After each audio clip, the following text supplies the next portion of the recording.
மோசே தான் ஊழியத்தை முடிக்கிற போது தன்னுடைய ஊழியக்காரனை தயார்படுத்திட்டு போறாரு. இவ்வளவு பெரிய ஊழியத்தை செய்யணும், இந்த ஊழியத்தை நடத்துவதற்கு உங்க பலனும் உங்க ஞானமும் அறிவோ உங்க தாளந்தங்கள்லாம் குப்பை. ஆமென். அதெல்லாம் குப்பையை ஆக்கணும். நான் நல்லா படிச்சிருக்கேன், நல்லா பாட தெரியும், நல்லா பாட்டு ராகவா பாட போய் ஆராதனை ராகவா பாடினா நீங்க மட்டும் தான் பாடிட்டு ஜனங்க பாடிட்டே இருக்கு, அவ்வளவுதான். பிரசன்னமா இருக்காது, வெளிப்பாடுகள் வராது, அபிஷேகம் செயல்படாது. அப்ப எப்ப செயல்படும்? தேவ ஞானம் செயல்படும். அப்போ இந்த படையை நடத்துவதற்கும் இந்த ஊழியத்தை நடத்துவதற்கும் ஆவியானவர் மோசேயை கொண்டு எழுதின காரியம் யோசுவா 1:8.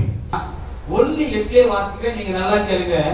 இந்த நியாயப்பிரமாண புஸ்தகம் உன் வாயை விட்டு பிரியாது இருக்கணும். அதாவது தொடர்ந்து படிச்சுட்டே இரு அப்படின்றாரு. இதில் எழுதியிருக்கிற எல்லாம், இந்த வேதத்தை எழுதியிருக்கிறதை எல்லாம் நீ செய்ய கவனமாய் இருக்கும்படி இரவும் பகலும் தியானி. என்ன தெரியுமா சொல்றாரு ஆவியானவரே? இந்த வேதத்தை ஏன் தெரியுமா நீ படிக்கிற? இதுல நீ என்னென்ன செய்யணும், என்ன செய்யக்கூடாது அப்படின்னு இதுல எழுதி வச்சிருக்கிறேன். அதை வாசிச்சு அதை கத்துக்கிட்டு நீ எதை செய்யணுமோ அதை செய்ய, எதை செய்யக்கூடாதோ அதை செய்யாதேன்னு இத பார்த்து தெரிஞ்சுக்கிட்டு நீ வாழத்தான் வேதத்தை வாசிக்கணும். அல்லேலூயா. பைபிளை திறந்து வச்சு பாவிகளே அப்படின்னு வந்துச்சுன்னா, ஆஹா ஆண்டவர் யாருக்கோ பேசாரு நம்ம சபைக்கு நினைக்காத. உடனே எடுத்து ஆண்டவர் என்னதான் தான் பேசுறாரு பாவிகளே அப்படின்னா என்ன? ஆண்டவரை போய் விசாரிங்க.